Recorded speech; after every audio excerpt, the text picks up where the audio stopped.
KY in South Carolina. In the early 90s, I was a mechanical contractor doing work in many auto plants. It was the time when BMW in Greer, South Carolina was changing over from the 318i to build the Z3 Roadster. Due to bad experience with their current contractors, the engineering staff at BMW went out to find new contractors they had worked with in the past.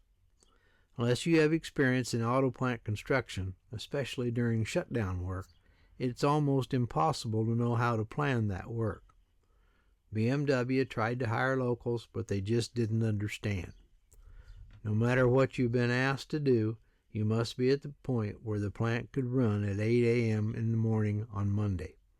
After several Tuesday starts, they got rid of their current contractors. I'd been a subcontractor for a company in Chicago that was asked to come and help straighten out the mess. When we arrived, we were given the situation.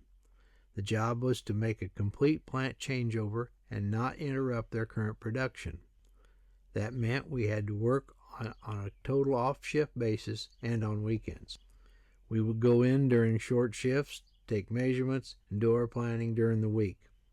Then, after the last shift on Friday night, we would disable the utilities and do what we could until Monday morning to ensure the plant would be back in operating mode for another week of production. It was during one of those weekend shutdowns that I had my first experience with KY jelly. We had to hang pipe in the air, which took some very slick special lubricant to make the pipe easy to connect and make a seal. Now keep in mind, this was a shutdown. No matter what you started, you had to finish, or they couldn't get the plant back in operation. We had ordered all the materials and received everything we needed except for that special lubricant, which was back ordered. This put us in a real bind, and we weren't not going to be able to complete our project unless we found a substitute. That's when I got the bright idea, why not KY jelly? We needed something very slick to make the system work. I went to the pharmacy and bought a tube. I took it back to work and tried it on a piece. It worked. The decision was made. This is what I would use. Back to the pharmacy I went and purchased all they had. It was about 20 tubes, and I was proud I had solved our problem as I carried them to the front counter.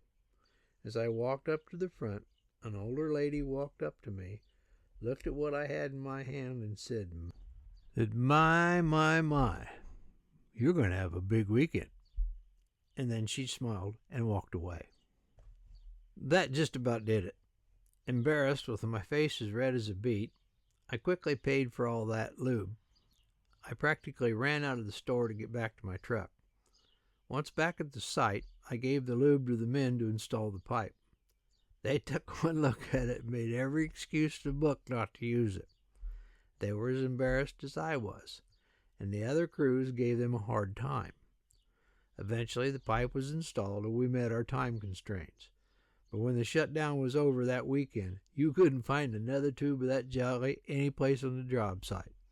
Interestingly, it had disappeared, never to be seen again.